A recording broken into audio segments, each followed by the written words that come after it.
جبار مغوار جيل يتحدى الأخطار جيل جبار مغوار جيل يتحدى الأخطار قادم قادم قادم قادم قادم جيل إسلامي المبدأ والأفكار شهم لا يرضى بالذل أو بالعار جيل إسلامي المبدأ والأفكار شهم لا يرضى بالذل أو بالعار جيل يهتف بالقرآن جيل يقصف بالنيران هدانا لهذا وما كنا لنهتدي لولا أن هدانا الله والصلاة والسلام على أشرف الأنبياء والمرسلين وعلى آله وصحابته الراشدين وعلى الداعين بدعوته إلى يوم الدين أما بعد السلام عليكم ورحمة الله وبركاته كسو دواد ولا ليال مؤتمر كيني سوق بنقاويين توفيق إسلامي سنتر أوسلو نروي ومالنتي لباد محاضرة لباد محاضرة لباد مانتا عوان كدو حاويان وقفات مع الرافضة isdul istaagid la dul istaagay waxa laga tilmaamayo raafidada oo shiica ah qayb kamida waxa inoo soo jeedin doona sheekheena Sheekh Maxamed Cabdi Umal fal yatafaddal mashkuran ma'juran biidnillah الرحمن الرحيم الحمد لله رب العالمين وأصلي وأسلم على المبعوث رحمة للعالمين نبينا محمد وعلى آله وصحبه أجمعين ما بعد أيها الإخوة عنوانك محاضرة سيدي هلولو الشيقيبة والرافضة عقائد هذا هي حقيقة هذا إن وحكت المانو انت كور رئيسا وحلقة مرمانا إن أنت المانو النبي صلوات ربي وسلام عليه wuxuu inoo sheegay in ay ummadiisu iskhilaafi doonto sida xadiidka saxiixa ku sugan rasuulku wuxuu yiri sallallahu alayhi wasallam yahuudu waxay isu khilaaftay ilaa 17 kooxood nasaaraduna ilaa 72 qaybood bay u qaybsantay ummadeeduna nabigu wuxuu yiri sallallahu alayhi wasallam إلى 73 قيبوت أي نقون دونتا والنبي كدر صلى الله عليه وسلم 73 كوحوت لما أنتو نارتي قليان هل مد أمويه ولا ويدي النبي صلوات ربي وسلام عليه مدى سنارتي كبت بادي سواته والنبي يقول صلى الله عليه وسلم waa midda ku sugan aniga iyo saxaabadaydu waxa aan ku dul sugannahay xadiidkaasi wuxuu tilmaamayaa ilaa heerka ay gaari doonto khilaafka muslimiinta dhexdooda iyo qaybsanka ku dhici doona bal quraanka laftiisa ayaa ilaahay subxaanahu wa ta'aala ku tilmaamay inuu imaan doono iskhilaaf iyo kala tagid iyo kooxaysi inuu imaan doono quraanka laftiisa Allah ku tilmaamay subhanahu wa ta'ala intuu marka nabigu noolaa sallallahu alayhi wasallam ummadu ma kala tagin ismana khilaafin laana siduu nabigu sheegay salawaatu rabbi wa salaamu alayhi inta aan noolahay ummadayda aniga ayaa amiin u abuur nabigu salawaatu rabbi wa salaamu alayhi laakiin markuu nabigu dhintay rasuulku waa si tilmaamay inay fitnooyin imaan doonaan markuu dhintay saad garanaysaan ba Abu Bakr Siddiq radiyallahu anhu ay umadu isku raacday oo xilkii muslimiinta loo dhiibay nabiguna tilmaamuu ka sii bixiyay salawaatu rabbi wa salaam alayhi laga fahmi karayo bal qaarkood ku cad inuu Abu Bakr Siddiq radiyallahu anhu uu uga dambeyn doono rasuulka xilka muslimiinta أبو بكر مركو دنتي وحو أدر دارمي حلكي مسلمين تينو قدم بيو عمر رضي الله عنه عمر وقت دير بوهايي عمر حلقي وهايي وحي هاي مددي أقبضنا إذا مسلمين تو أقولوا حق بدنايين بالديه كرا dhulkii ugu badnaana uu gacantooda soo galay nabigaana salawaatu rabbi wasalaamu calayhi sii tilmaamay waqtiga isaga ah rasuulku wuxuu sheegay salawaatu rabbi wasalaamu calayhi inay fitno bilaaban doonto fitnadaasina ay keeni doonto cumar in la dilo ficlan waa la dilay fitnadii xilligaa bilaabatay suu rasuulku sheegay sallallahu alayhi wasallam irid furantay bay noqotay bal furantay ma ahe jabtay oon dib u xidhmaynin fitnadii maalinkaa furantay ayaa muslimiintu ay ku jiri doonaan ilaa an yarith allahu al-ardha waman calayha fitnadaasi waa midda keentay Uthman dilkiisii Ali ibn Abi Talib oo ka dambeeyay dilkiisii khilaafaad baa marka bilowday halkaas waxaa marka ka unkamay ama ka abuurmay kooxo xambaarsan afkaar ka duwan afkaartii Nabi Maxamed uu uga tagay saxaabadiisa ridwaanullaahi calayhim ama xambaarsan mabaadi'dii ay rasuulku sallallahu alayhi wasallam uga tagay saxaabadiisa iyo ummadda uga tagay kooxaha soo baxay nabiguna horay uu si tilmaamay sallallahu alayhi wasallam waxa ugu horeysay nimanka la yiraahdo khawaarijta oo rasuulkuna sallallahu alayhi wasallam xadiis far badan uu ku tilmaamay inay imaan doonaan waqtiga imaan doonaan cid la dagaalami doonto tilmaamaha ay leeyihiin waxa iyaguna isla markaa ka dambeeyay laakiin isla xilliyada soo baxay nimanka la yiraahdo shiicada oo hadda ku saabsan yahay kelimadeenu ku saabsan tahay waqtiyada ay yimaadeen waqtiyadaas ay ahayd bilowgoodana iyo inay yimaadaan koox ahaan soo baxaan waxa lahaa nin yahuudi ah oo la dhihi jiray Abdullah ibn Saba taqriiban muslimiinta ama dadka ahlul iimaanka waxa qalbigooda ku jira jacayl ay u hayaan aalu beedka oo nabiga sallallahu alayhi wasallam iyo qaraabadiisa muuminiinta ahaa qaraabadii nabiga sallallahu alayhi wasallam ee hadana muuminiinta ahaa muuminiinta kale jacayl bay u hayaan oo qalbigooda qadarin iyo weynayn bay ugu hayaan arinta iyada ah buu ninkaas oo yahuudi ahaa dhalashadiisu islaamnimo sheegtay oo islaamka dhex galay si uu macnaha wax weey islaamka uu gudaha uga kala furfuro ama dhibaato uga geysto ayaa fikirka iska lahaa asaaska markii ugu horeysana wuxuu ku bilaabay aalu beedkii baa dulman wuxuu ka bilaabay inuu yiraahdo nabigu markuu dhintay salawaatu rabbi wasalaamu calayhi waxa jirtay in uu xilka u dardaarmay in adeerkii Ali ibn Abi Talib radiyallahu anhu hadana gabadhiisa Faaduma qabay xilkii uu nabigu u dardaarmay in adeerkii aalu beedkii ah saxaabadii waxay isku waafaqeen raggii kala boobay xilkii bay ka qaateen aalu beedkii banaanka la dhigay sidaas daraadeed waa inaan aalu beedkii xaqiisii soo celino fikir noocaas marka abaabul u galay wadamo badan buu tagay meelo badan buu maray dad fara badan buu ta'thiriyay oo saameyn ku sameeyay asalka fikirka ninkaas iska lahaa shiica marka halkaas ay salka ku haysaa sidaas daraadeed waxa la yiraahdaa laba asal bay u noqdaan aqaa'ida raafidadu waa qayb kamid ah shiicada qayb badan bay leeyihiin oo ficlan taqriiban dawaa'ifta ugu qaybsan badan bay kamid yihiin laakiin waa qayb kamid ah raafidada waana qaybta ugu xoog badan hadda oo waa nimankan la yiraahdo Iran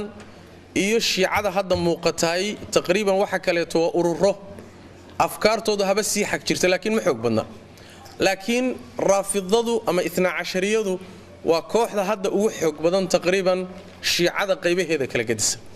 taasaana keentay bal inaan wax ka tilmaano inkasta oo Allah subhanahu wa ta'ala ummadda Soomaaliyeed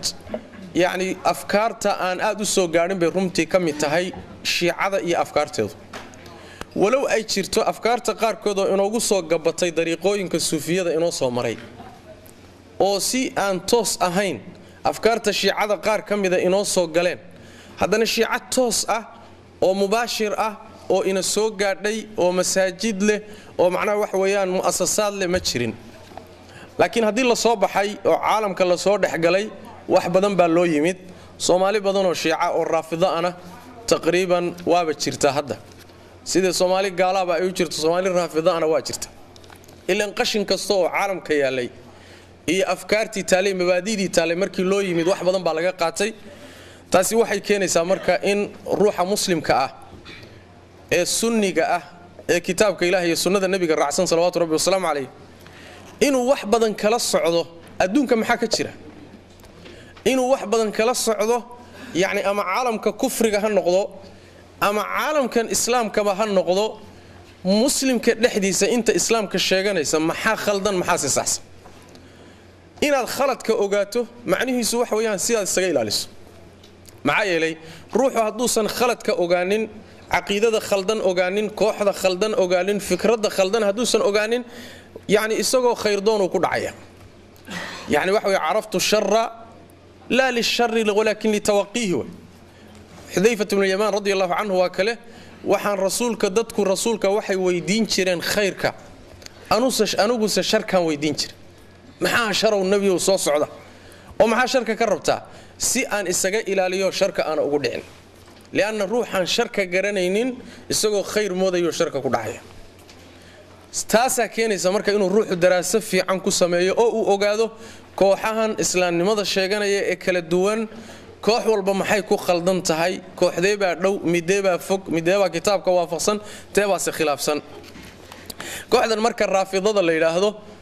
yacni taariikhiyan markii dib loo raaco taariikhdooda haddaynu hadda dib u raacno waxoogaa waqti badan bay inaga qaadanaysaa laakiin waxay ku fiican tahay taariikhdooda inaynaan hadda sii saarin xoog badan laakiin afkaartooda iyo caqiidadooda iyo usuushooda ay ku khilaafsan yihiin ahlu sunnah inaynu isul taagno oo waqtiga yarkeenna haysanno aynu ku bixinno intaynaan taagelin waxaa mudan inaynu iyadana wax ka tilmaanno nimanka raafidada la yidhaahdo waxaa la yidhaahdaa laba asal bay u noqdaan caqiidadooda iyo diintoodu laba meelood bay salka ku haysa mid weeyaane asalkoodu waxay ka soo jeedaan furus bay ka soo jeedaan oo eeraan ah caqaa'idii furus intaynan islaam kaba qaadanin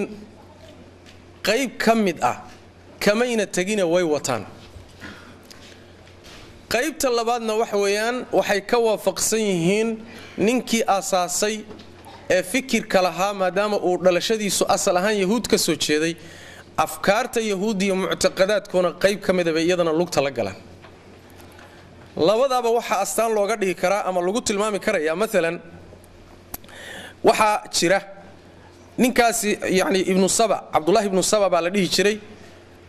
kutubta culimmada sunnada ee caqiidada ka warrantay firaqda ka warrantana way sheegtay asal ahaan inuu isagu abuuray kooxda raafidada ama shiicada waxaa kaleetoo sheegay kutubta shiicada laftooduna way sheegtaa kutubta shiicada laftoodu waxay sheegaan madhabkan shiicada inuu asal u yahay cabdullaahi ibnu saba ayadana yani waxa waa markhaati wey waxaa taasi waa midda labaadi waxa weeye ibnu xasmi calayh raxmatullah oo culimmada sunnada ka mid ah ayaa wuxuu leeyahay yahuudda waxay ka waafaqsan yihiin shiicadu mas'alada la yidhaahdo alghayba waa masale aan u tegi doono oo dad dhintay oo la ogyahay inay dhinteen inay soo noqon doonaan oo adduunka mar labaad dib ugu soo noqon doonaan waa min caqaa'id alyahuud shiicaduna sidoo kaleeto waxay leedahay dad dhintay oo la ogyahay inay dhinteen oo waxaa jira ay qabaan inay mar labaad soo noqon doonaan waa caqiido marka asalkeedu ay yahuudiya tahay laakiin haddana shiicadu ay qaadatay oo macnaha wax way usuushooda ka mid farisiiyadana iyadana waxaa la yidhaahdaa waxyaalaha inay wax ka qaateen kutusaya waxaa ka mid a asxaabu rasuulillahi sal lla lay wasalam oo aad u fara badnaa hal saxaabi bay weyneeyaan saxaabigaasi waa saxaabiga la yidhahdo salmaan ulfarisi saxaabigaasi si gooniya waxay ugu weyneeyaanoo kutubtooda taraajimta iyo ay si gooniya yani mudnaanta u siiyaan lianna asalkiisa wuxuu ahaa farisi ah furus buu ahaa marka maxaad kaga xulateen wey saxaabo ka waaweyn baa jirtay saxaabo ka fadli badnaa baa jiray saxaabo waxaa jiray macnaha wax weeye ka cilmi badnaa salmaanulfarisi maxaad ku xulateen lianna wax weeyaan nasca qowmiyan meesha ka madhnay waxyaalaha kutusaya waxaa ka mid a maalan inay caqaa'idii furus iyo afkaartii furus ay wax ka xambaarsan yihiin waxaa jira maalin la yidhahdo yowmu nayruus oo maalinka sanadka bilow uu u yahay oy weyneeyaan ah oo la ciide ah kutubta shiicada waxaa ku qoran maalinkaa isaga inuu yahay maalin ciid ah maalinkaasina muslimiinta ciid uma ahaan jirina furus buu ciid u ahaa maadaama uu furus ay ka soo jeedaan ciid u ahaa markay islaamnimada qaateen kamayna tagina sidii bay u qaateen ilaa yawmina haadana maalmahay weynayaan buu kamid yahay aqaa'idul furusna marka meesha kama marna aqaa'idul yahuudna meesha kama marna waxyaalo ayagu ay ku siyaadiyeen oo dibka keeneenna ayaduna waa ku jirta waxyaalahaas oo dhan waxyaalaha ku tusaya waxa kamida in ay furus iyo afkaarteedii ka marnayn ninkii la dhihi jiray Abu Lu'lu'at al-Majusi nin majuusiya buu ahaa oo asalkiisu iyaga ka soo jeedo waa ninkii dilay Umar ibn Khattab radiyallahu anhu Umar ninkii dilay toorida galiyay yuu ahaa ninka isaga ah shiicada khaasatan raafidada agtooda wuxuu ka yahay nin geesi ah oo haliyay ah oo loo duceeyo مثلا kutubtooda waxa kamida kitaab la yiraahdo al-anwar an-nu'maniyya wuxuu qoray baab uu ku magacaabay baabu shujaa'ud-diin diinta geesigeedii markaasuu wuxuu aad ugu amaanay Abu Lu'lu'at al-Majusi iyo dilkii Umar uu dilay ayuu amaan aan caadi ahayn ka bixi bimaana waxay ku tusaysaa maadaama uu majuusi yahay walow jariimada tii ugu weyneed haba galo oo khaliifkii muslimiinta haba dilay laakiin shiicada iyo raafidada agtooda nin qiimo leh buu ka yahay inagoon ku sii dheeraana arrimaha iyaga waxa muhiim ah inaynu ogaano raafidadu waa koox sheegata inay muslimiin yihiin laakiin markii aqeedadooda aad miisaanto dib ugu noqoto maxay rumaysan yihiin kutubtoodana aad dib ugu laabato ma aha markaan ka hadlayno leenahay shiicada ama raafidada aynu ka hadlayno wixii ahlu sunnuhu ay ka sheegeen oo kutubtooda ku qoreen kaliya ku miisaamayno laakiin waxaynu ku miisaamaynaa ayaga kutubtooda waxay ku qoreen markaynu aqaaidooda sheegaynana waxaynu ka soo qaadanaynaa kutubtoodii baan ka soo qaadanaynaa kutubta iyagu ictiraafsan yihiin lianna waxa weeyaan haddii kutub kale laga soo qaado macluumada waxa lagu doodi karayaa waa dad col ay yihiin ahlu sunnaha iyaga col bay yihiin seebaad hadalkooda ugu qabanaysaan saas daraadeed waxaan jecel lahay mabaadi'doodii iyo afkaartooda markaan sheegayno inaan kutubtooda ka soo guurino waxa ay qabaan maxaa yeelay si loo ogaado inay arintu xaqiiqo jirto tahay usuusha marka ay nimankaasi ama raafidada ama shiicada guud ahaan kooxoodu waa kala duwan yihiin laakiin raafidada kooxdan hadda la yiraahdo aqaaidooda iyo usuushooda waxa kamida mabda la yiraahdo aqiidatul badaa wa aqiida halisaw ahlu sunnah hadaynu nahay inaga waxaan rumaysanahay kitaabkuna inoo sheegay axaadiista nabiguna inoo sheegtay salawaatu rabbi wasalaam alayhi mas'ala aan hadal ka joogina ah Allah subhanahu wa ta'ala wax kasta oo adduunka ka dhacaya inuu horay u ogaaday horay ula socday horay u qoray asaguna uu qadaray oo uu qorsheeyay wax ilaahay ku cusubna inuusan jirin wax walba horu u qornaa sida quraanku sheegay axaadiista nabiguna sheegtay salawaatu rabbi wasalaam alayhi wax alla ku cusubna ma jiro cilmi ilaahay dib uga cusboonaanayana ma jiro laakiin shiicadu mabda isaga arraafidada khaasatan waa khilaafsanta oo waxay qabaan aqiida la yiraahdo aqiidatul badaana waxa la yiraahdaa waxay cidqaadsan yihiin anna allaha alima shay'an ba'da an kana la ya'lamuhu Allah subhanahu wa ta'ala wuxuu ogaaday ka hor samuusan ogeyn ra'yi baa u soo baxay aan markii hore uusan ogoon la soconin يعني wax weey waa sidii makhluuq oo kale to makhluuqa wax ka qarsoon yihiin hadda waxbaad ogtahay baad wax ku dhisaysaa ra'yigi aad wax ku dhistay bari waxaan ogeyn baa ku soo baxaya isbedel buu marka kugu sameeynaya aqeeda waxa jirta marka ay rumaysan leedahay aqiidatul badaa oo macnaheedu yahay Allah subhanahu wa ta'ala waxa dhici karta inta dib ra'yi kaga soo biiro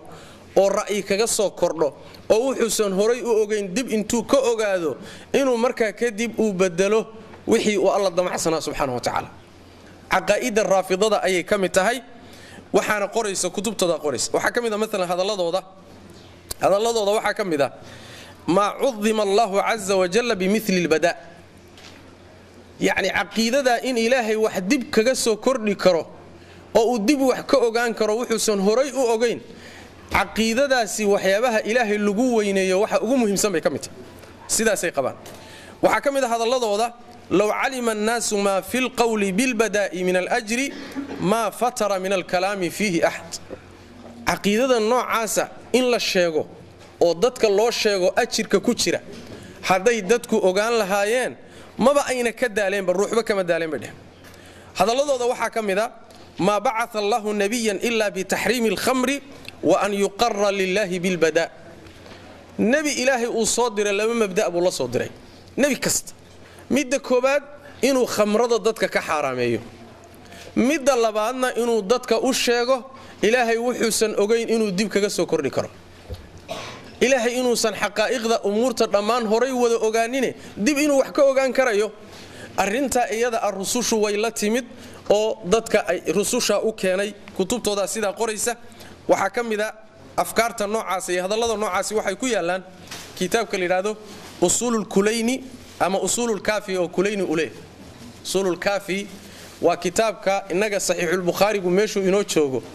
shiicada u jooga waa khaasatan raafidada laana isku axaadiid ma nihin kitaabka xadiid ahaan ugu saxiixsan kutubtooda waa kitaabka la yidhaahdo usuulul kaafi oo kulayni u leh kulaynigu wuxuu ahaa taqriiban raggooda muctamadka nin ka mida hadalkaasi wuxuu kaga yaalaa kitaabka mujalladka koobaad safxada 146 waxaa kaloo qoraya kitaabka at-tawxiid ay u bixiyeen oo uu leeyahay nin la yidhaahdo ibnu baaba wayhi oo isagana ku qoraya safxada 332 majlisi nin la yidhaahdo oo isagana kitaab bixaarul anwaar la yidhaahdo ayaa isagana kitaabkiisu qoraya 107 intaasoo kutubtooda ka mida baa mabda'a sheegtay oo raafidadu waxay rumaysan yihiin kutubtoodana ku qoran meelaha aan sheegnayna ay ku qoreen in Allah subxaanahu wa ta'ala uusan waxa dhacayo dhan la soconin Allah subxaanahu wa ta'ala uu jiro waxyaabo dhacaya oo uu dib ka ogaanayo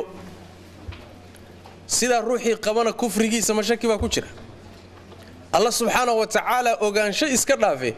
wax walba oo koonka ka dhacaya intuusan samaawaadkiyo dhulkaba abuurin buu horay u qoray horay buuna ilaahay u ogaa subxaanahu wa ta'ala wuxuusan ogeyna koonka kama dhacayo tafaasiisha waqtiga qaabka ugu talagalay Allah subxaanahu wa ta'ala ay u dhacayaan aqeedadaasi marka waa aqiidatul badaa aqeedada la yiraahdo waana aqaa'idooda asaasiga bay kamid tahay waxa kamid ah usuushooda aqeedada la yiraahdo aqeedatu tahriif alquran quraankan ilaahay subxaanahu wa ta'ala uu soo deji malakul jibriil uu soo dhiibay nabi maxamed uu soo gaarsiiyay sallallahu alayhi wasallam nabiguna saxaabadiisii ay ka soo guuriyeen oo ka qaadeen saxaabaduna taabiciinta u soo dhiibeen sidaa inugu soo gaadhay alla ilaaliyay hal xaraf oo ku siyaadsan oo lagu daray ma jiro hal xaraf oo laga dhimayna ma jiro maxaa yeelay Allah baa subxaanahu wa ta'ala xifdintiisa ka faala qaaday inna nahnu nazzalna dhikra wa inna lahu lahaafidun annaga soo dejinay rabbi subxaanahu wa ta'ala quraanka annagaana ilaalinayna intaas taqriiban 1400 iyo ziyaada sano baa laga joogaa dhimashadii nabiga sallallahu alayhi wasallam alayhi haddana maca dalika quraanka waa lagu guulaysan kari waay si kasta inta la isugu day hal xarafa in lagu daro ama hal xarafa in laga dhimo laana waxa weeye quraanku wax kitaab ku qoran oo kaliya ma ah hadduu kitaab kaliya ku qornaan lahaa way suuroobi lahayd kutubta inta la iska qaado in wax laga badbadalo kadibna isagoo bedelan in dib loo soo faafiyo dadka loogu keeno laakiin inta kaliya ma aha quraanku laabtu ku jira ilmaha yarkee 10 jirka ama 8 jirka baa xifdisan haddii kutubta oo dhan lala wada wareego oo iyagoo bedelan la inagu soo celiyo wixii lagu siyaadiyay dhibic hadii lagu siyaadiyo waa la garan wax marka la bedeli karo ama wax lagu sameyn karo ama wax lagu siyaadin karo ma ilaahay baa sida ku xifdiyay subxaanahu wa ta'ala oo ku ilaaliyay laakiin shiicadu waxay qabaan khaasatan raafidadu inuu san quraanku siduu ku soo degay ahayn quraanka in wax laga bedelay quraanka in wax lagu in macnaha wax weeye qaybi ka maqan tahay ayay qabaan arrintaana sababta ku bixisay waxay ahayd waxay ictiqaadiyeen in nabiga salawaatu rabbi wa salaam alayhi intuu san geeriyoonin ay jiraan aayado quraan ah oo oranaya rasuulku markuu dhinto xilka cali ba uga dambeeyay aayado quraan oo sida dhahaya ayaa jira bay iska dhaadhiciyeen quraankii qorna ee Abu Bakr Siddiq radiyallahu anhu uu jamciyo ururiyay Uthman ibn Affan radiyallahu anhu isaguna macnaha wax way uu uga dambeeyay saxaabaduna ay isku raaceen markii la fiiriyeyna hal aayadoo waxaa laga waayay odhanaysa nabi maxamed hadduu dhinto salawaatu rabbi wasalaamu calayh xilka cali baa uga dambayn doona waa laga waayay wixii haddii laga waayay aayad sheegaysaba cali baa xilka uga dambayn doona mas-uuliyadda muslimiinta uga dambayn doona meeshaasaa waxaa ka dhalatay inay yidhaahdaan maya way ku taallay qur'aankii nebigu ka tegay laakiin saxaabadaa isku raacay in aayadaha noocaasa meesha laga saaro si xilka ay cali uga wareejiyaan oo abubakar ay ugu dhiibaan macnaheedu waxa weeyaan marka hore shubhadu waxay kaga dhalatay ictiqaad baadil oo ictiqaadiyeen ictiqaadkii markay daliil u waayeenna wuxuu ku bixiyey inay yidhaahdaan qur'aankani maba ahaba kii nebigu keenay salawaatu rabbi wasalaamu calayh kii nebi maxamed la yimid ee uu ka tegey waxaa ku qornaa aayado odhanaya cali ayaa weli ilaahaya cali ayaa xilka uga dambeeya nebi maxamed salawaatu rabbi wasalaamu calayh ummadda cali amrahaya maadaama kuwii laga waayey aaway baa layidhi waa ka qur-aankiiya ka soo saara waxay yidhahdeen qur-aankani kii ma ahee waxbaa ka maqanoo aayadihii nooca ahaa saxaabadaa isku raacay inay ka gooyaan yani waxa wey waxay ka mid tahay caqaa'idda shiicada ayay ka mid tahay waana mas'alo khatarteeda leh iyo oo caqiide halisa wey kitaabkii ugu horreeyey oo caqiidada noocaasa lagu qoray baatilka ah waxaa la yidhaahdaa waa kitaab uu lahaan jiray in la yidhaahdo saliim ibnu qays baa la dhihi jiray saliim ibnu qays waxa uu dhintay taariikhdu markay ahayd 9kii hijriga macnaa qarnigii koobaad dhammaadkiisii buu dhintay kitaabkaas waa kutubta rawaafida kutubtii ugu horreysay buu ka mid yahay kitaabkaasi wuxuu qoray qur'aanku inuusan sidii nebigu uga tegay ahayn salawaatu rabbi wasalaamu calayh kitaabkaa markuu sidaa ku qoray atbaacdii shiicada ee raacsanaa maynan arrintaa iyada addiidin mana aynan inkirine waa soo dhoweeyeen kitaabkii waa la soo dhowaystay mabdi'ii waa la ammaanay kutub dambaa qortay rag dambaa macnaa wax way aad uga hadlay markii la gaadhay qarnigii saddexaad ama qarnigii afraad ee hijriga ayaa si cad waxa u tibaaxay oo si cad u caddeeyey in shiicadu ay qabto qur'aankani inuu dhiman yahay oo dhammaystirnayn waxaa sheegay ninka la yidhaahdo alqummi oo ka mida raggooda culimmadooda waaweynay ay qadariyaan oo kulaynigii hadda aan sheegaynay kulayni sheekhiisa ayaa qoray kadalika raggii isla waqtiga ay ahaayeen ayaa iyaguna kutubtooda ku qoray oo qarnigii saddexaad iyo qarnigii afraad bay fikradani aad u soo baxday maxaa yeelay qurunta iyada ah waa qarnigii saddexaad aakhirkiisii iyo qarnigii afraad iyo waa qurunta ay xoogaysatay fikirka shiicadu oo caalamul islaami meelo ka mida ay ka taliyeen dhul caalamul islaami ka mida baa dawlada uga istaageen oo maqribul carabi uu ka mid yahay waqtiga marka ay xoogaysteen oo marka ayna ninna ka baqaynin bay marka afkaartani soo saareen oo kutub badan ku qoreen oo ay caan baxday waxa laga heli karayaa riwaayaadka ku tusaya inay shiicadu qabto quraanku inuu muharraf yahay yani usulul kaafi oo kulayni oo kitaabkooda aan sheegnay inuu ka mid yahay kutubta ay ictimaadaan waxa ka mid ah ayaashi ninka la yiraahdo tafsiirkiisa isaguna wuu ku qoray oo wuxuu sheegay quraanku inuusan dhammaystirnayn oo wax ka dhiman yihiin waxa isla arinta lafteeda sheegay isagana furaat ibn ibrahim al-kufi la yiraahdo tafsiir buu leeyahay isagana tafsiiru furaat la yiraahdo isaguna sidoo kale to wuu soo guriyay riwaayaadka shiicadu ee oranaya quraanku waa kala dhimay waxa isla qoray isaguna midna isku casri ahaayeen oo la yiraahdo maxamed ibn ibrahim an-nu'mani kitaab la yiraahdo al-ghayba buu leeyahay asaguna wuu ku qoray mabda'a isaga in shiicadu qabto riwaayaad fara badanna wuu soo guriyay bal rag kamida shiicada rag kamida oo rag macna wax way rag aad ay u ictimaadaan kamida baa wuxuu soo guriyay mabda'a ah quraanku inuusan dhammaystirnayn oo wax ka dhiman yihiin shiicada intooda badan baa isku waafaqsan buu raafidada inteeda badan mabda'a way isla ogosay buu soo jeediyay arintu say u socotay waxay gaadhay markii dambe in ay yani wax weeyaan ay kitaab ka qoraan oo si cadba ay ugu sheegaan kitaab kaba hadlayaba quraanka in la bedelay oo wax lagu siyaadiyay oo wax laga gooyay oo sidii ilaahay u soo dejiyay inuu sanahay kitaab waxa jira hadda mabda laga qoray arinta iyada oo uu leeyahay nin aad iyaguna macnaha raggooda odayaasha kamida oo ay aad u qadariyaan oo la yiraahdo an-nur at-tabrasi an-nuri at-tabrasi baa la yiraahdaa kitaab wuxuu qoray oo ku magacaabay faslul khitaab fi ithbaati tahriif kitab rabbil arbab kitaabka wuxuu ciwaanba uga dhigayba yacni inuu kitaabka ilaahay soo dejiyey ee dadka hadda ay haystaan inuu bedelan yahay oo sidii ilaahay u soo dejiyey uusan ahayn baan kitaab kaga hadlayaa buu kitaabka dhanba taas uu macna wax way ciwaan uga dhigay kadib wuxuu soo guuriyay riwaayaadka usul kaafi kulayni iyo qeyrkood ku yaalay hadda aan sheegaynay buu soo guuriyay oo sugaya in ay raafidadu qabto qur'aankani inuusan ahayn qur'aankii nabi maxamed ku soo degay salawaatu rabbi wasalaam calayh ee in wax laga saxaabadu wax ka gooyeen wax ku dareen ayadaha qaarkood isbedel ku sameeyeen sidaasi inay raafidadu qabto ayuu kitaabkiisa ku qoray mabda'a marka ah shiicadu inaynan qabin ama raafidadu inaynan qabin qur'aankani inuu dhammaystiran yahay waa mabda' muqarrar ah qaar ka mida ka dooda oo waxay yidhahdaan fikirkaasi waana lagu been abuurtay qaar ka midana sibay u fasiraan oo waxay yidhaahdeen ma aha waxa meesha aanu ku sheegnay ma aha inaan qabno qur'aanku ma dhammaystirna laakiin waxyaalaha kaleeto tafsiir ahaan baan ka wadnaa mooyaane iyo sharax qur'aanku ma dhammaystirna kama wadno qaar badanoo saa u dooda waa jiraan laakiin mabda'a raafidadu ay qabtee asalka ah kutubtoodana ku qoran inuu qur'aanku uusan dhammaystirnayn ruuxii qaba qur'aanku inuusan dhammaystirnayn oo kitaabka ilaahay soo dejiyey subxaana wa tacaala inay wax ka maqan yihiinna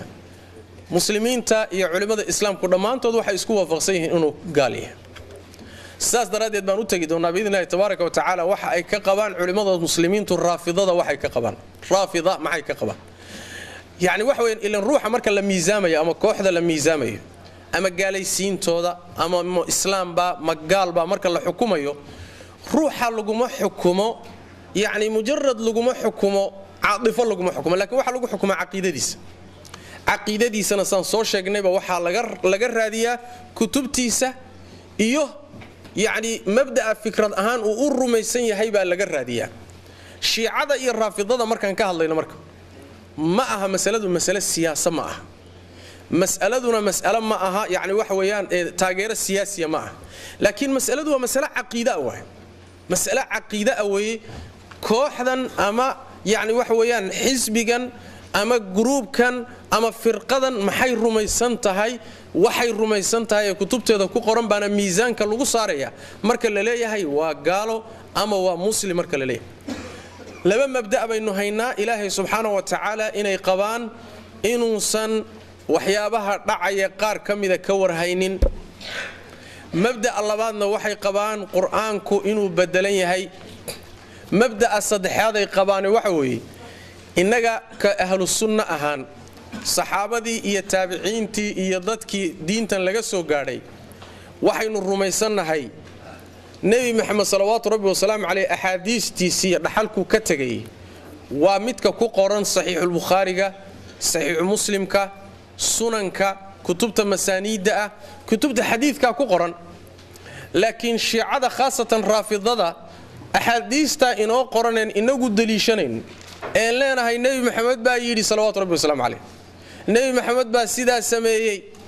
axaadiista kuwa aan ahayn baa u qoran oo masdarka labaad ee nolosha muslimiinta laga qaato waa axaadiista iyo sunnada isku sunno iyo axaadiisna ma nihin usuulul kaafi baa kutubta axaadiistooda asal u ah innagana saxiixulbukhaari baa asal inoo ah saxiixu muslim baa axaadiisteennu ay ku taallaa nebi maxamed ka sugan salawaatu rabbi wasalaamu caleyh ayagana kutub kaletay leeyihin qur'aankii marka isku qur'aan ma nihinoo qur'aan siyaada abay wataan axaadiistii isku axaadiis ma nihinoo axaadiis kale iyo kutub kale wataan innagana axaadiistii macnaha bukhaari iyo muslim baa inuu axaadiis labadii masdar ee noloshaba waan ku kala tagnay marka labadii masdar ee noloshaba waa ku kala tagnayoo isku meelba uma noqonno isku meelba uma laabanno qur'aan siyaada ana waa wataan oo hadda waan iska soo gaabiyey mooye aayadaha qur'aanka waxay ku siyaadeen hadda arto waad la yaabaysa kutubtay ku qorantay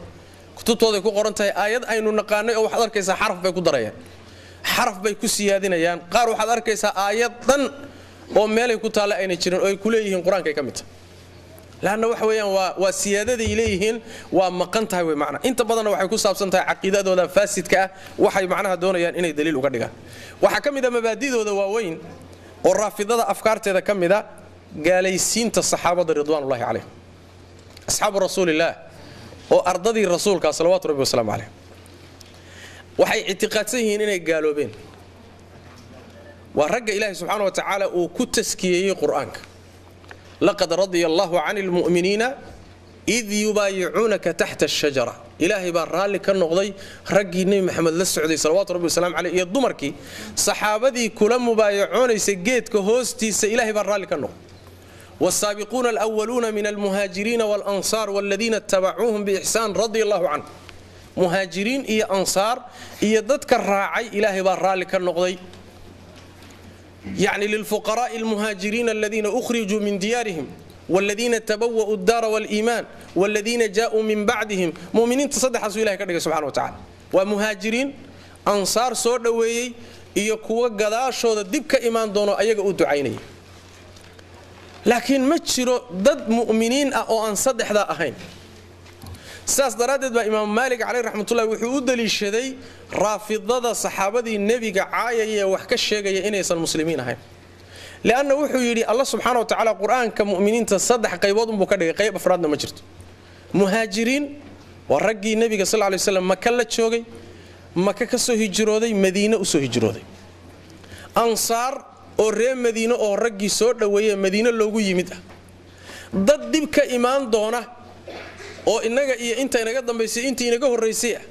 oo ayagana lagu yaqaano inay kuwii ka horeeyay u ducaynayaan jecel oo u ducaynay saddexda waxaan ahayn quraanku ma sheegin oo ahlul iimaan marqaati waxa uu tahay marka raafidada asxaab rasuulullaahi sallallahu alayhi wasallam ama caayaysa ama takfiirinaysa inaysan macna wax weeye mu'miniinta ku tirsanayn waxa uu leeyahay yani wax weeyaan mabda'a inay saxaabada takfiiriyaan oo ay gaalaysiiyaan wuxuu ka dhashay isaguna oo ku bixiyay maadaama ay qabeen xilka nabiga salawaatu rabbi wasalaam calayhi markuu dhintay waxay ahayd in cali loo dhiibo saxaabadii waxay sameeyeen markuu nabigu geeriyooday way shireen waxaana loo arkay abubakr sidiiq radiyallahu anhu inuu yahay saaxiibkii nabiga sallallahu alayhi wasallam mu'miniintana ugu horeeyay rasuulkuna uu ishaaraad iyo tilmaamo ku bixiyay in uu macnaha xilka uga dambeyn doono saxaabadu markay shireen xilkii abubakar bay u dhiibeen halka raafidadu waxay yiraahdeen maadaama ilaahay arrinkiisii ay khilaafeen arrintii ay cali ka wareejiyeen abubakar ay u wareejiyeen sharcigii bay bedeleen quraankii bay bedeleen wabitaali way gaaloobeen saddex nin basaan gaaloobin bay dhaheen dadka intoodii gaaloobe waa saddex saxaabi bas ay ka soo reebeen waxay soo reebeen ninka la yiraahdo al-Miqdad ibn al-Aswad iyo Abu Dharr al-Ghifari iyo Salman al-Farisi saddexda waxaan ka ahayn bacda mawti rasuulillah saxaabadii way ridoobeen bay qabaan wal iyad billah waa gaaloobeen bay qabaan riwaayaadka qaar kood waxay ku daraan ilaa 7 ay gaarsiiyaan oo waxay ku daraan Ammar ibn Yasir Hasan iyo Hussein ay ku daraan oo yiraahdaan ayaguna ma gaaloobin adiga almuhim waxa weeye jumhuurtii saxaabada way gaalaysiiyeen waliba gaar ahaan marka laga yimaado saxaabada guud ahaan gaar ahaan waxay gaalaysiiyaan yaani waxa Abu Bakr Siddiq Umar iyo Uthman bay si gooniya u gaalaysiiyaan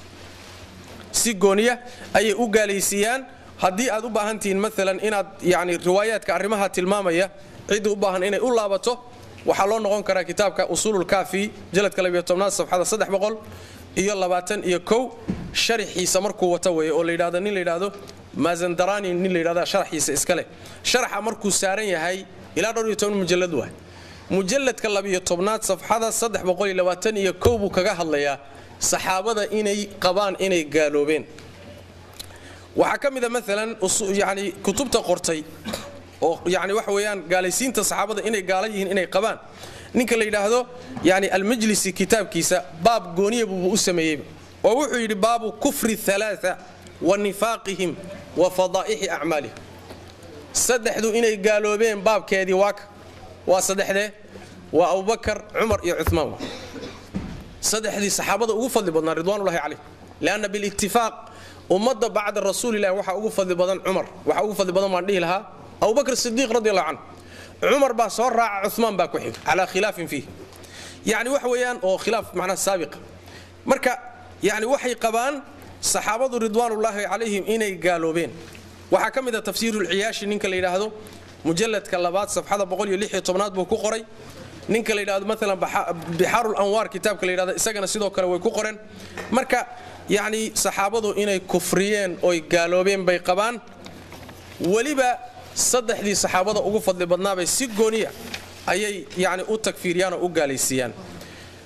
gaar ahaan weliba markii laga sii tago waxay gaalaysiiyaan ooy qabaan inay gaaloobeen oo weliba ilaahay ay ugu dhowaadaan inay lacnadaan dumarkii nebiga salawaatu rabbi wasalaamu calayh caaisha iyo xafsa khaasatan caaisha iyo xafsa oo labadoodii aabbo cumar iyo abubakar iyo labadii xaasee ay dhaleen ee nebiga xaasaskiisa ahaabay si gooniya u lacnadaan kutubtaa iyo meelaha aan sheegnay ayay ku qoran yihiin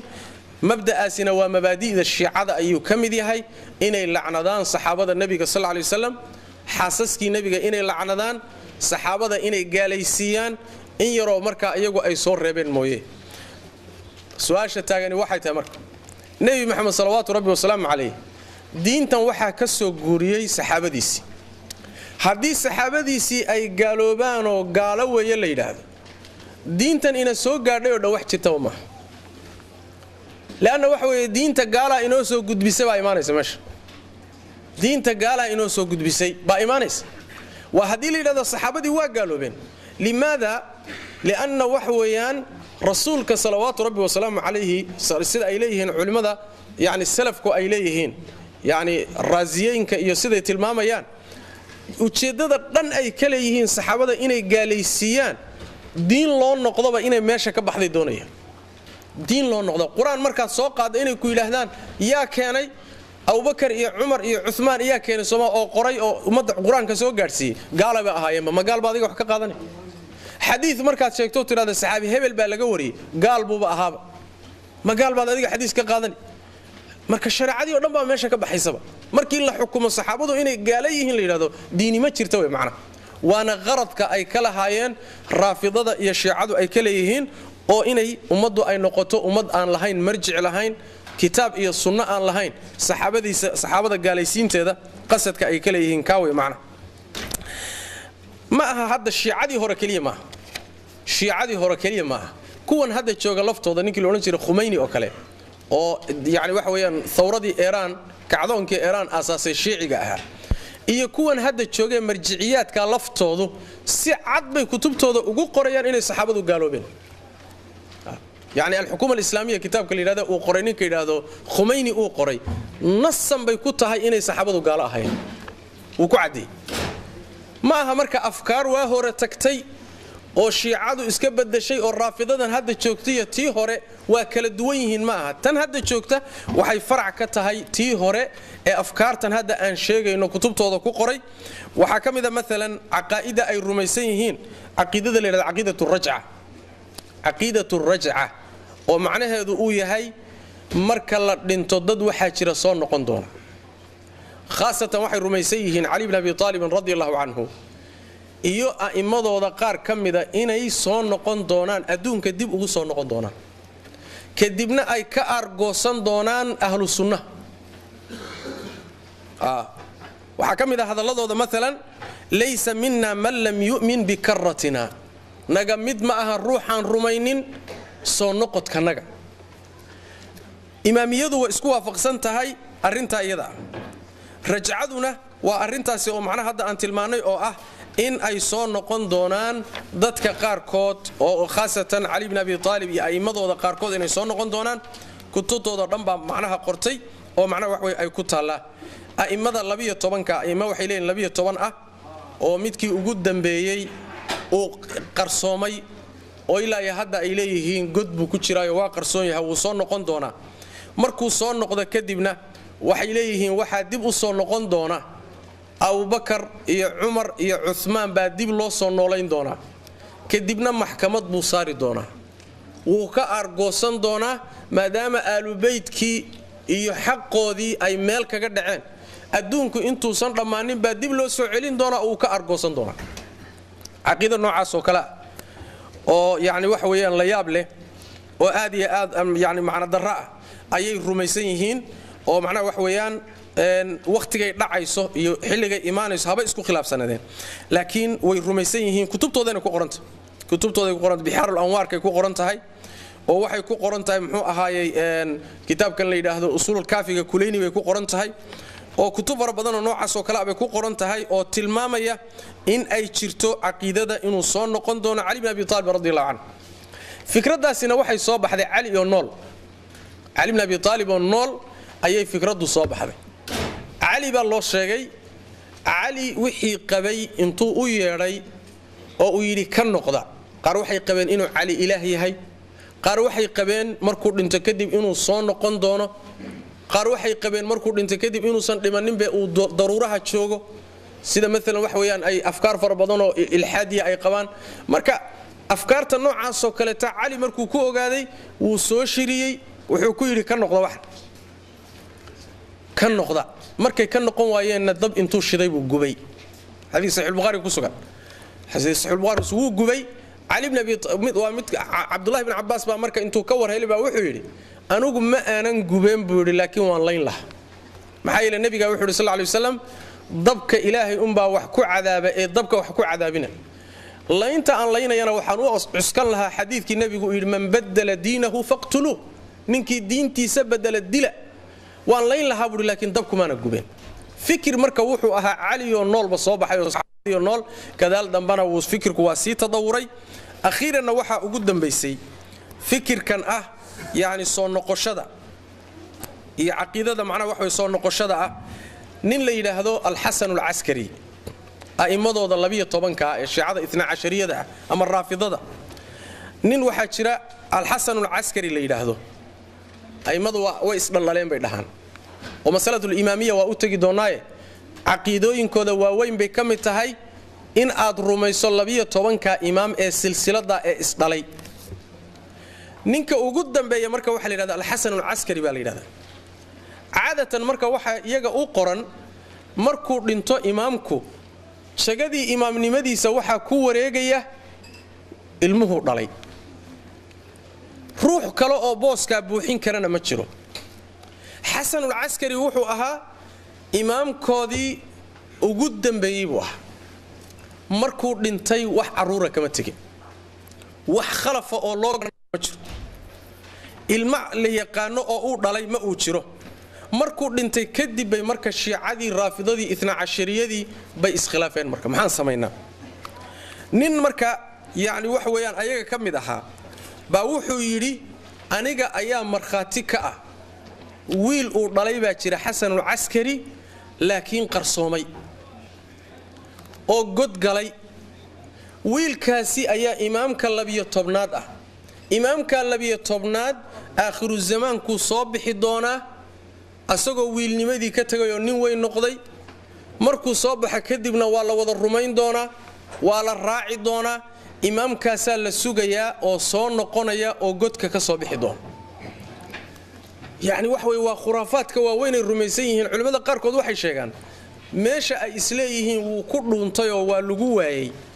ayay xilliyada munaasabaadka aba waxay keenaan fardo markaas waxay leeyihiin inuu soo baxa la filahayo fardihii baa loo sii diyaarinaya wax jirana ma aha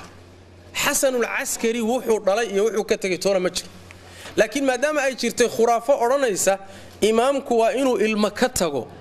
nin baa been intuu sameeyay baa wuxuu yiri wiil yar baa jiro oo uu dhalay oo anigu ogahay laakiin qarsoomay halkaas ay fikirku ka yimid waana midda ay qabaan isagu markuu yimaadaan jihaadi doona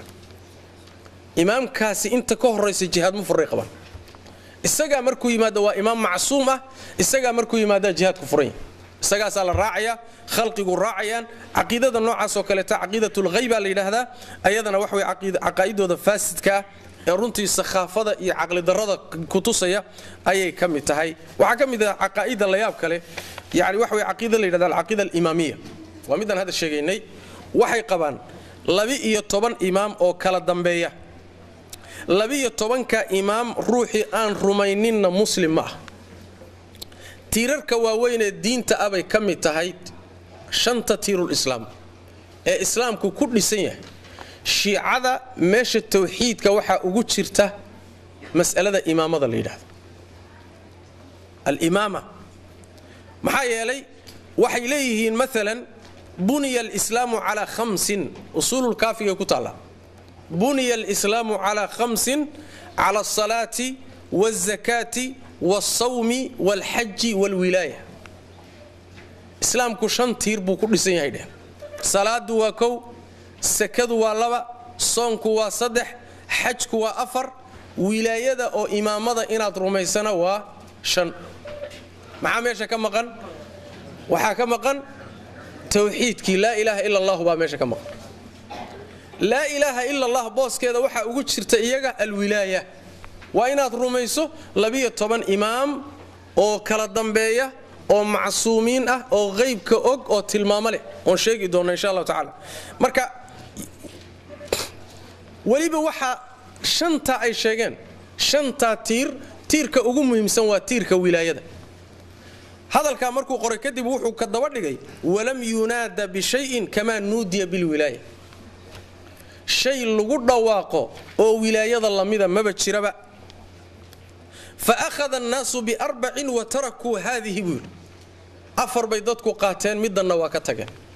afartay qaateen oo ka wada waxayaan waa salaada soonka iyo xajka iyo sakada afarta dadku way qaateen laakiin midii ka wada muhiimsaneed wilaayada ahayd bay dadkii ka tageen buulay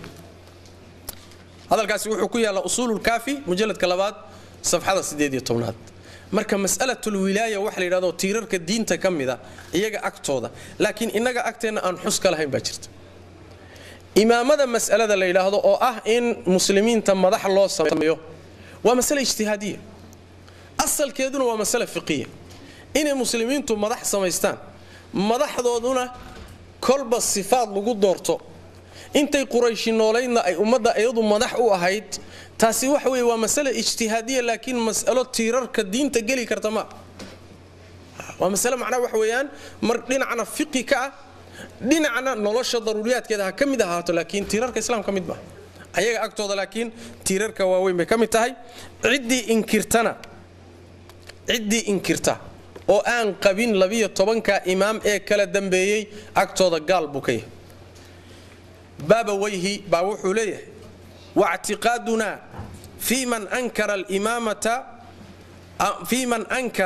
لإمامة أمير المؤمنين والأئمة من بعده سيدا أنك اعتقاد سنة الروحي إنكرا مؤمنين تأمير كود إمام نمديس وعلي سيكا وضع إيو أئمدي كدن بيسي إمام نمضى الروحي إنكرا سيدا أنك اعتقاد سنة وحوي أنه بمنزلة من آمن بجميع الأنبياء ثم أنكر بنبوة محمد صلى الله عليه وسلم وحلمي ذي هاي نين نبي يدي كلا أردن رميي لكن نبي محمد إنكري لكن نبي محمد إنكري النبي نبي زمحون غني سو قال ما بمعنى وحلي هاي روحي إمام نمضى أن أقولين لبي طبعا كإمام أنك أكتر نذا قال بوكي هاي سيدي نبي محمد نبي نمدي سروح ديدي أوكله أيو أكتر هذا كي يحبوا لي معنا اعتقادات كيس أيو كويا لا صفحة بقول يكوي طبعا أيو هذا الكاس كويا لا مسألة مركا أكتر هذا أدو قاعد كوي أئمة محيك الروميسين لبيه طبعا كان إمام إسدبيا له حسن العسكري وجودا به وحيك الروميسين هن إن دمان تود أي أهين معصومين خلط وسن كدعين أن جف كرين سيد النبي يدا أوكله تو إلاش سيد النبي يدا أوكله oo ilaashan oo khalad uusan ka dhici karin sidaas ay rumaysnaayeen bal waxay rumaysnaayeen aa'imadooda 12ka inay qeybka ogaayeen waxyaalaha ilaahay koonka ku qariyay iyo cilmiga isagu khaaska uu leeyahay cid og ayna jirin inay ka warhayeen bay rumaysnaayeen kutubtooda qoraysa usulul kaafiga iyo kutubta dhan bay ku qorayeen oo waxay leeyihiin yaani wax weeyaan imaamku ida shaa an ya'lama alima وما شاء أن يعلم علم إمام كسو أي مضوضة كمدة وحكسو هراي ودعي وحكسو دعي دونا وكورهيا نبي محمد صلوات ربي وسلام عليه ربي وحكويري وحاتر هذا غيبك مؤجي أنو قل لا يعلم الغيب إلا الله wax ilaahay adoomadiisa uu wax uga sheegay mooyaan cilmiga ilaahay baa qarsaday subhanahu wa ta'ala wax badan ma ogidin cid ilaahay cilmiga uu qariyay uu u furay oon rasuul ahayn ma jiro rasuul buu ilaahay u furay rasuulka markuu u furayna wuxuu u soo diraa malag baa wax u sheegay مثلا nabigeenu salawaatu rabbi wasalaamu alayhi waxa jira waxyaala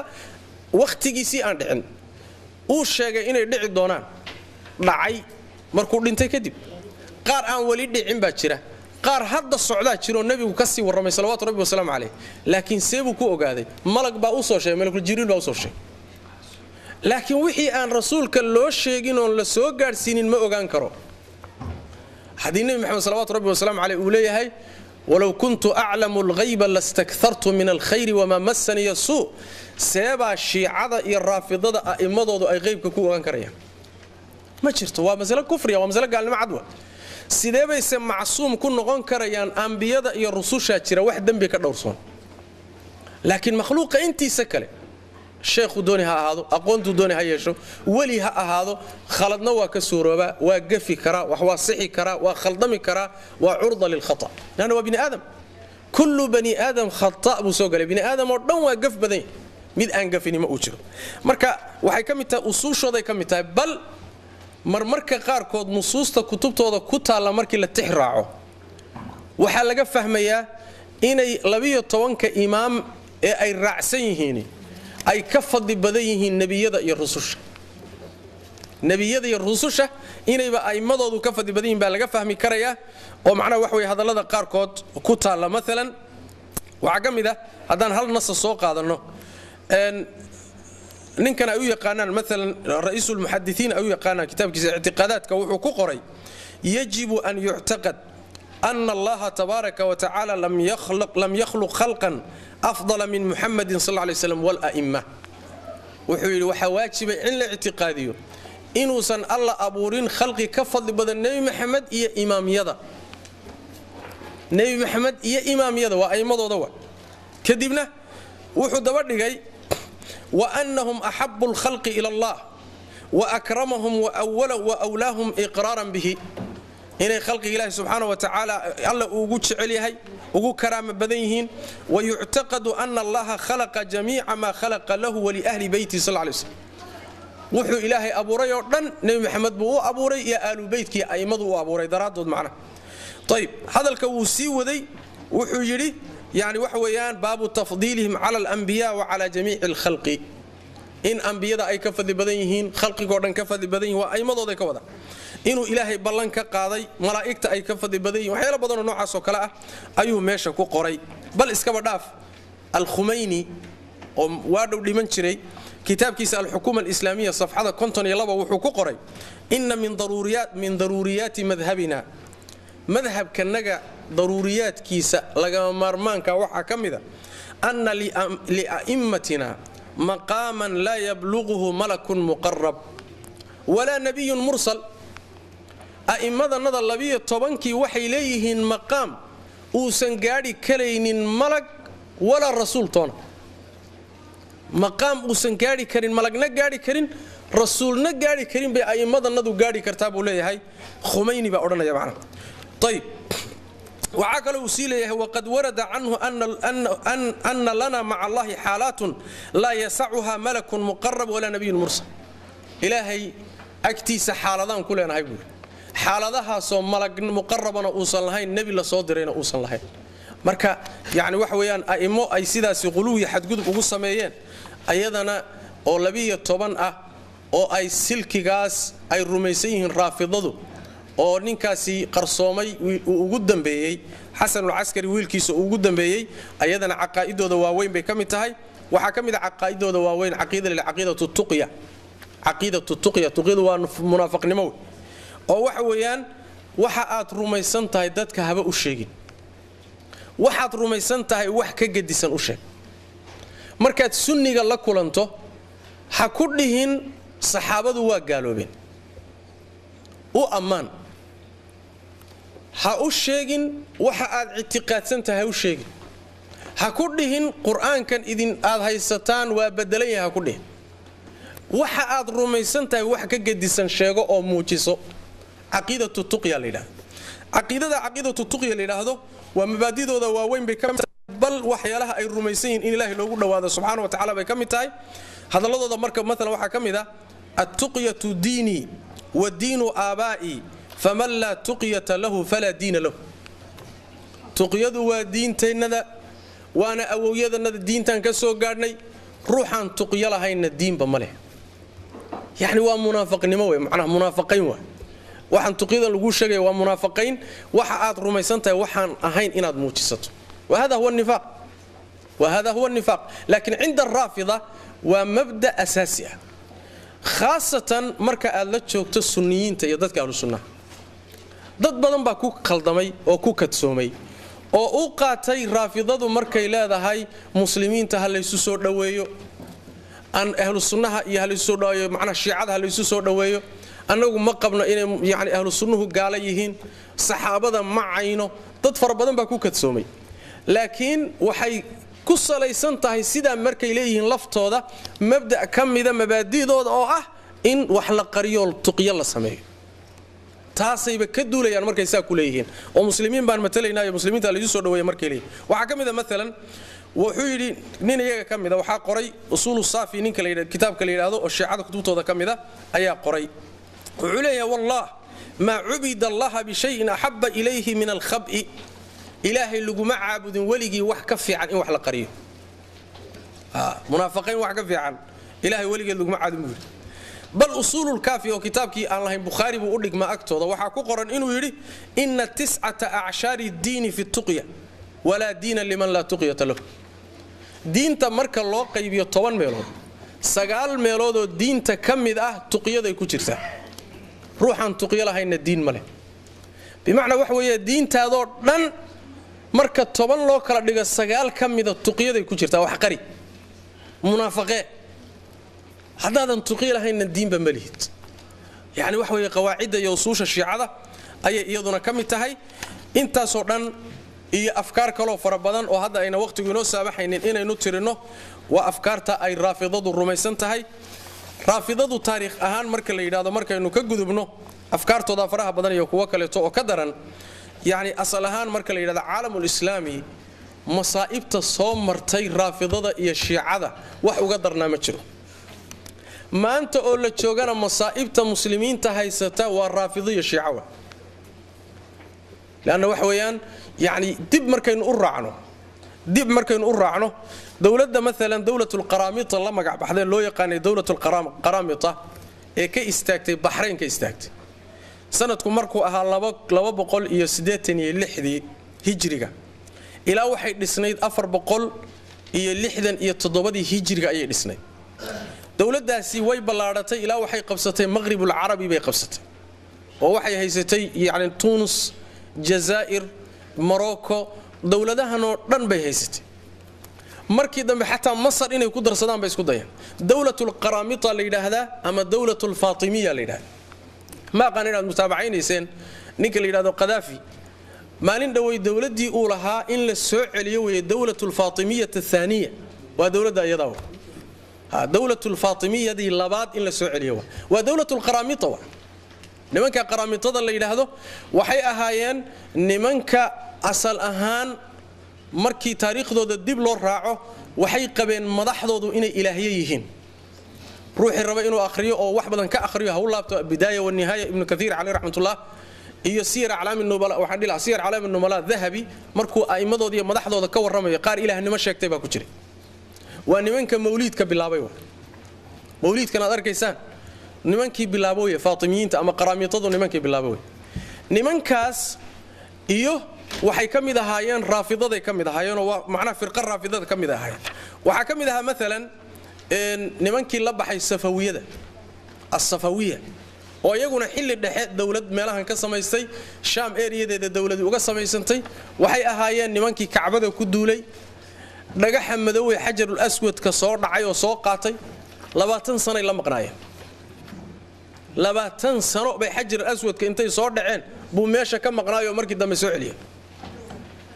xujayda iyo dadka sunniyiinta ninka sunniga markay arkaan yaani wax weeye kaana wax walba isaga in dilka ninka sunniga ba wax walba ya kala qaalisana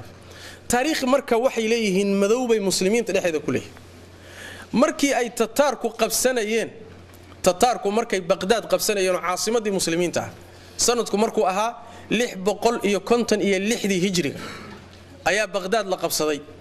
oo waxa qabsaday niman ka yimid yani China atraafteeda maguuliyiin la dhigi jiro tataarku caan aha ayaa qabsaday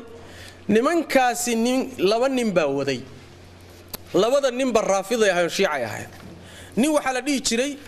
yani Nasiruddin Tuusi baa la dhigi jiray Nasiruddin Tuusi wuxuu la taliya u ahaa oo wasiir u ahaa tataarka ninkii madaxa u ahaa ee Genghis Khan la dhigi jiray markii dambana Holaako ayuu la taliya u noqday markay tataarku soo galay Baghdad waxa hogaaminayay Nasiruddin Tuusi oo raafidi oo shiiciya baa hogaaminayay dhanka kalena waxa mu'aamarada iyo shirqoolka kaga jiray ninkii la dhigi jiray Ibn Alqami nin la yiraahdo oo isagana raafidi ahaa oo khaliifkii muslimiinta ee Baghdad la taliya u ahaa isaguna khaliifka muslimiinta ee Baghdad fadhiya ayuu isaguna la taliya u ahaa wasiir u ahaa asaguna raafidi buu ahaa labada nin baa iska kaashaday inay tataarku Baghdad yimaadaan muslimiintana laayaan waa marka la leeyahay wabiyada mara macna wax weeyaan Baghdad maray bil kaamil ah bay dhiig wadeen dhiig socdeen oo biyo dhan isbedeleen taqriiban malaayiin baa lagu qadaraa tataarku waagaasi Baghdad dadkay ku laayeen muslimiinta maxaa ka dambeeyay mu'aamarada xaqana nin raafidiya ka soo waday halkana nin raafidiya barnaamijka maleega hayo dajinay raafidadu taariikh madow bay muslimiinta ku leeyihiin taariikhda muslimiinta taariikh madow bay ku leeyihiin waa niman mar walba gaalada gacan saar la leh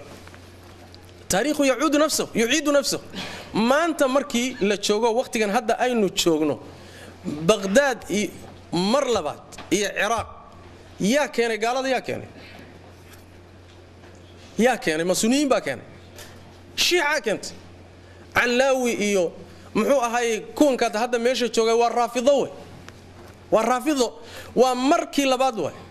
mar saddexaad meesha la yiraahdo Filistiin muslimiintu markay dagaalamayeen nimanka uglug qabtay gaalada uglug qabtay waxay ahaayeen shiicay ahaayeen xisbullaahigan hadda joogo ah sunniyiintii ka dagaalamayay Lubnaan muxuu ahaay dhankeeda muxuu ah konfureed ka dagaalamayay يعني waxa weeyaan waxa gumaaday oo baabiye waxay ahayn xisbullaahiga hadda joogo Iiraan marka timaado sunniyiintu way ku xoog badnaayeen masaajid bay ku lahaayeen dad jiray ahaayeen maanta inaad masaajid sunniye ka heshaay ma fududa waa la gumaaday waa la tirtiray shiicadu marka wax weeyaan cadaawad ahaana halkaasay joogaan oo sunniyiinta ka joogaan ka mabda ahaan aqeeda ahaan iyo afkaar ahaan marka la yiraahdana waa niman sida u khariban oo aan isku mabdaan ahayn isku aqeedana aynan ahayn sida markii la yiraahdo ujeedada laga leeyahay waxa weey laba mas'alo inaynu kala saarna loo baahan qadiyada siyaasiyan Soomaalidu shiica ma raafidana ma saan sheegayna raafidada iyo shiicada wax kuman kama soo gaadhin laakiin hal mushkila in haysato halka mushkila in haysato waxa weeyaan taageerada siyaasiga marar fara badan waxay sabab u noqonaysaa inay wax isaga keen darmadaan xisbullaahi Israa'iil buu la dagaalamay caalamul islaam oo dhan ba u sacbiyay wax ka hadli karina ma jiro wax nuur ka dhigi kara ma jiro sax إسرائيل إسكعليان هذا قال لمن لكن ينقنن إن تراهذا حزب الله وسحسين حزب الله وحزب الرافضي يوي وحزب الشيعي يوي وحزب أفكارته هذا إنه شيء إني واحد قدر انقبوا حدين لو الدولة ده قال أنت إسرائيل ميت كاتكاتو سبوت سياسي ما قانا هذا سينس لكن مبدئي مركي مسألة تمادي عقيدة تمادو يعني وحكوا كلا سكية ما بلو في رصدا ninka la yiraahdo muxuu ahaayay ninkan odayga u ah xisbullah oo la yiraahdo Xasan Nasrallah waliga iyo allaha arkimaysi ninkaas oo intuu khudba isu soo taagay bismillaahir rahmaanir rahiim le waligin marteen bismillaahir rahmaanir rahiim dhimay salli nabi maxamed iska daa kelima ilaahay ba ku saabsan ba ka maqlimaysa muxuu xisbullah ku yahay marka muxuu xisbullah ku yahay مسألة مركا ينين إنها خلدمينه حزب الله إسرائيل هيسك عليه غير كده هيسك عليه إيران هيسك عليه مسألة سبوت سياسية مركا نقطة يعني وحويان waxaa dhici karaysa inaad gaalada lafteeda soo kala dhawaysato gaal inuu ka adkaado aad jeclaato waa dhici karaysa yani waxa weeyaan quwadaha maalan hadda muslimiinta ku wajahan oo muslimiinta baabi'inaya waa jeclayn lahayn intuu China yimaado inuu laayo sooma yani waxa weeye cadawgii markaa ku kor saaran cadawgii ku imaanaya wax yeelaya waad iska jecesha taageerana inaad siiso waa iska dhici karaysa laakiin masaladu markay timaado mabda iyo aqiido iyo afkaar markay timaado nimanka xisbullaahi la yiraahdo iyo Iran iyo raafido iyo shiico afkaartoodu waa kuwa kutubtooda ku qoran dad inala diin ah ama inala aqiida ah ama inala islaamana ma ah risaalada inay ina gaadho u baahan waa taas waxaana saa u leenahay dad badan oo waxa jira arintaasi ay ku bixisay inay shiicoobeen rag waxa jira jaamaca islaamiga wada dhigan jirnay oo Madiina ka soo wada baxnay oo maanta shiica kaaga daranta taqriiban xeelada ay degayaan oo mesela Iran oo kale hadda xeelada ay sameynayso waxay rabtaa inay noqoto midda matasha muslimiinta maanta waxaanan shaki igaga jirin hadii Iran maanta ay u suurowdo inay nuclear samaysato oo quwad gobolka ka jira ay noqoto meesha ugu horeysay ku duuli doonto waa Makiya Madiina waa مسألة قطعية لأن لما هيو تاريخ ذا دير المسلمين تقولين كن إيه أفر بقول إيه زيادة صنو شيعة إيه الرافضة انتي دوشي قالوا كدوشي لما هيو لكن تاريخ كستمر كي أود هلان أود دو مر والبوحي دي بيقول سو نقول شيران كبر برين شيران المسلمين إلى هير أي قارين إني معناها كعبة أي قلان أي حجر الأسود كصوح الصور دعان مسلمين تأي لايان يعني وحوي تاريخ نوع عسيلي marka yaan lagu khaldamino mas'aladu waa mas'alatu mabda waa mas'alatu aqeeda ahaan ruuxi haduusan kula quraan ahayn oo kula sunna ahayn oo kula master ahayn oo kula intima ahayn hada maxabad markaasi macna wax xageed isugu iman kartaa xageeba isugu iman kartaa yaan marka layna siirino yeena khaldamin yeen layna siirino yeena khaldin hore ilaahay subhanahu wa ta'ala baba inooga badbaadiyay laakiin caalamkan hadda aynu ku soo darmanay waa inaan iska ilaalino afkaarta noocaas oo kala ah khaasatan walaysa sirayaayo ruuxa haduusan aqoon lahayn marar fara badan dabin baa loo qoolaya waxa la sheegay maalintii ay muslimiinta Bosnia Herzegovina dagaalkeedii markay muslimiintu ku jireen ayaa waxa dhacday waa kii muslimiintu u gurmadeen nin dagaalka la gala iyo nin maatadoodii iyo dumarkoodii iyo dadkii dhib ku gaadhay wax gaadhsiiya hay'ada marka islaami oo khaliijka ka tagay ayaa jiray oo u geeyay dhar iyo cunto iyo u geeyay dadkii tabaaleysnaayay Bosniyiinta ah safarada Iran baa tagtay nin meesha jooga baa iga warramay ayagu waxba mayna geynin ayagu wax raashin ma geynin wax caawimaana mayna geynin qoladan carabta iyo hay'adkan carabtu waxay geeyeen musaacadaad bay geeyeen qoladanna waxay geeyeen kaartoono maran kaartoomada maran waxa ku qoran al-hukuumatu al-islaamiyya al-jumhuuriyyatu al-islaamiyyatu al-iiraaniyya hadiyad ay bixisay baa ku qoran kaartoonkuna waa maran qoladan hay'adka carabta ah waxay bixinayaan raashinkii iyo dharkii oo laakiin aan xidhnaynoo kaartoon aan ku jirin dadkii markay soo qaataan raashinkii iyo dharkii soo qaataan way la soo tagayaan waa ka kala daadsan yahay qoladan halkaas ay kaartoomo maran la taagan yihiin kaartoonkii bay siinayaan kaartoonkii bay ku ridanayaan markay kaartoonkii ku ritaanna madaxay saaranayaan oo waa la socdaa maxaa ku qoran kaartoonka marka waa hadiyad ay bixisay jumhuuriyatu Iran al-islaamiyya niki goobjooga baa iga warramay macnaheedu waxa weeyaan caalamkani waa caalam laqdabo way waa caalam la isasirayo waa caalam la isjir qoolayo waa caalam magac la raadinayo waa caalam saboot siyaasi la raadinayo waa caalam la munaafaqaynayo adiga marka yaan lagu khaldina mar walba waa inaad u noqoto dadkan maxaa u asala maxaa u diina maxaa u aqeeda taasaan bini aadamku ka dhamaanin midda marka salka ku noqon karta waa kaas yaan la khaldamin marka oo مواقفتن سياسية الدولة قادنا أما أحزاب قادنا يعني إن خلدنا إنه جالسين إن أفكار خلدن كل عنه والدين تيجي صار كريسة ما مسلمين بالرافضة مسوا قالوا علماء الإسلام كسلف هراء علماء الإسلام كهراء وحي أبدين رافضة إن قاليهن ficlanna markii caqaa'ida aan soo sheegnay lagu miisaamo raafidadu muslimiin maaha qaar culimada ka mid ah waxay kala qaadayaan culimadooda iyo caamadooda hala kala qaado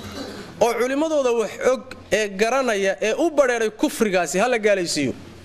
caamadan laakiin waxba aan kala ogeyn ha laga soo reebo culimada qaar baa qaba qaarna waxay qabaan kala reeb ma lehe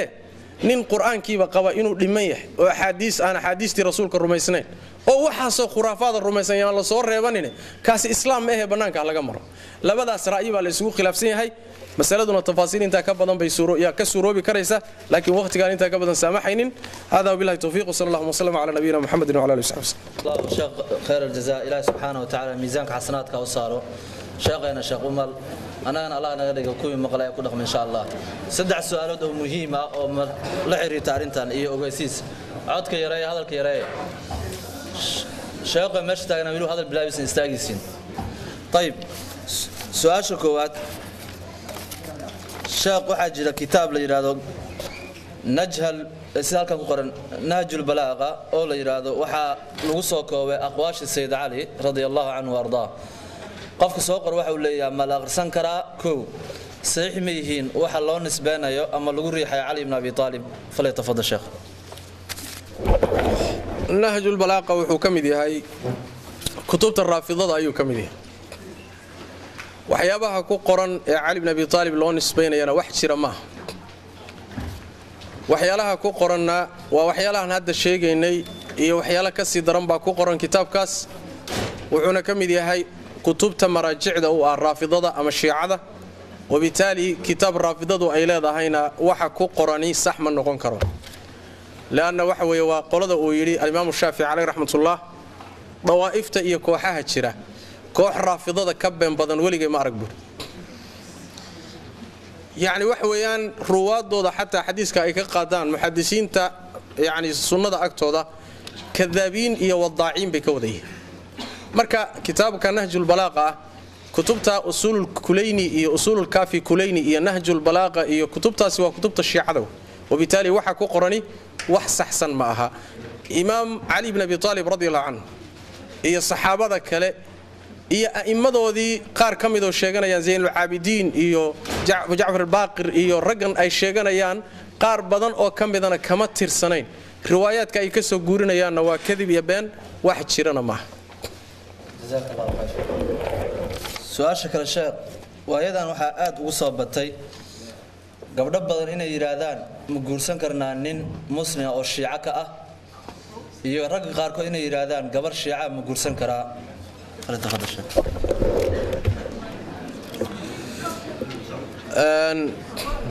جوابته waxa weeye maya hadaad nin tahayna naag shiica guursanin hadaad gabar tahayna nin shiici ah guursan maxay berri maxad isula laabanaysan oo ku kala baxaysa quraankii isku quraan ma tiidin axaadiistii isla axaadiis ma tiidin saxaabadii isku saxaaba ma tiidin maxad isugu iimaanaysaan way sida aan sheegnay sida culimadu u badan yihiin kufrigooda iyo gaalnimadooda ayaa loo badan yahay haday gaalo noqdaanna de gaal ma guursan kartid gaalo guursigeeda waxa laga soo reebay oo waliba ragga kaliya ay guursan karayaan dumarka yahuuda ama nasaarada ah oo iyadana sharti lagu xidhay ah inay dhowrsoon yihiin oo ay yihiin dad fawaaxishta iyo zinada ka dhowrsoon shuruud kalena ay culimadu ku daraan oo ah in uusan u baqaynin ilmihiisa taasoon hadda suuroobi karin sidaas daraadeed balaayo lama soo dhawaysto abeesana godka guriga lama soo gashade shiicaha guursanina wabillahi tawfiiq jazakallahu su'aashan afcaal ku qoran qofka soo qor waxa uu leeyahay sheekh ma ku dukan karnaa qof aaminsan Khumeini inuu ka fadli badan yahay kana fiican yahay culimada ahlus sunna wal jamaa waliba kuwa waaweyn kuwa dhintay waa hore iyo kuwa dhawaan dhintayba haddana qaba dawladda Iiraan inay ka fiican tahay wax dawladood oo islaam maanta jira ha yaraadaan ama ha weynaadaan wala qodob waa qodobka koobaad horta Khumeini waxaan ku diri lahaa inaad akhrido Khumeini hadaad doonayso inaad ogaato inuu fiican yahay inuu xun yahay kitaab la yiraahdo lilaahi uma liltaariikh oo uu leeyahay nin la yidhahdo muusawi nin asalkiisa wuxuu ahaa shiici ah oo weliba raafidada ciraaq buu ka mid ahaa ninkaasi ilaahay wuxuu subxaana wa tacaala waafajiyey inuu wax akhriyo weliba maraajicdooda waaweyn ee wuxuu ka mid ahaa culimmadooda markuu wax akhriyay kadib wuxuu ku qancay fikirkan inuusan saxsanayn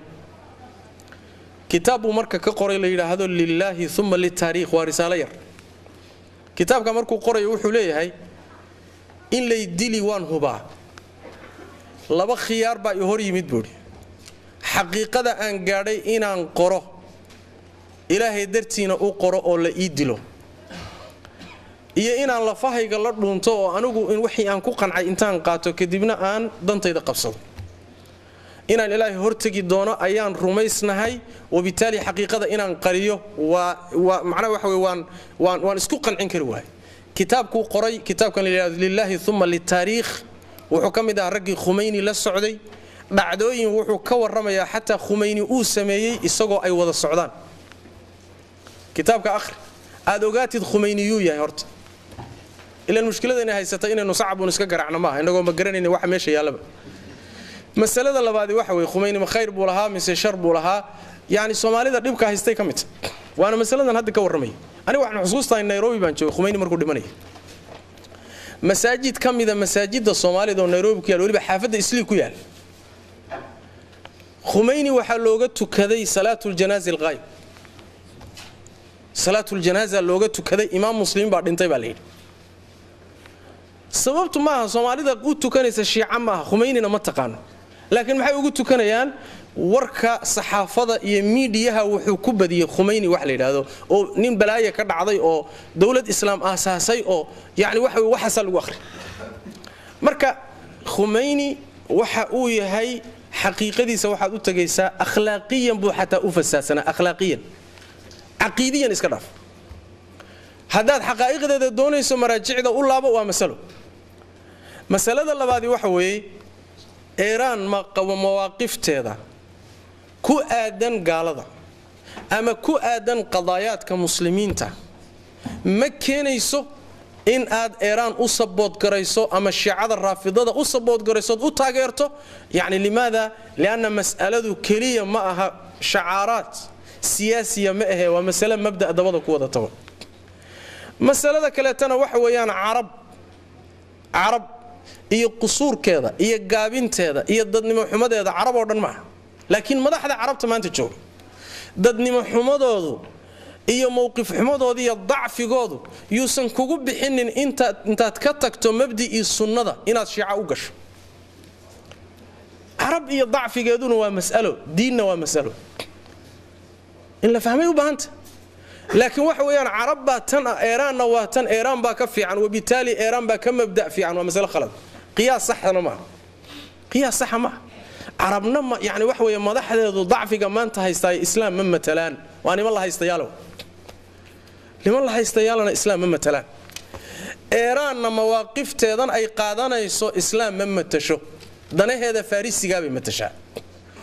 adiga hadaad dana siyaasiya u taageerayso hawl ku taalo laakiin anaga waxaan ka hadlaynaa mabda iyo aqeedo iyo diin ba meesha taal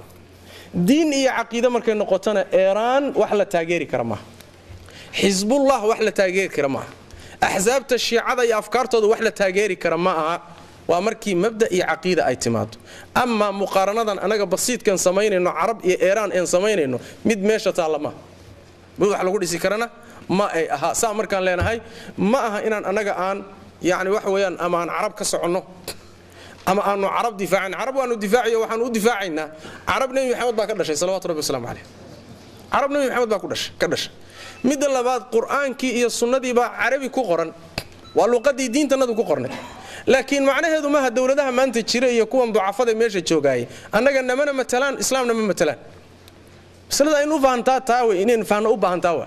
islaam ma matalaan ayagana lama difaacayo laakiin waxa laga hadlayaa mabda soo jiray ilaahay soo dajiyay nabi maxamed ka tagay saxaaba ka dhaxleen dawladii ay u istaageen muslimiintu inta soo qarni ay soo haysteen maantana inuu sidii u soo jira u baahan dawlad ma leeyahay wali dawlad ma leh laakiin dawlad waa yeelan doonaa biidn illahi tabaaraka wa tacaala intuu dawlad ka yeelanayo wuxuu u baahan yahay mabdi inuu ilaashanaado inaan la khaldamin inaan dadka la sirin oo ku khaldamin afkaar kale oo khaldan inaysan dadku ku dhicin hada wabillahi tawfiiq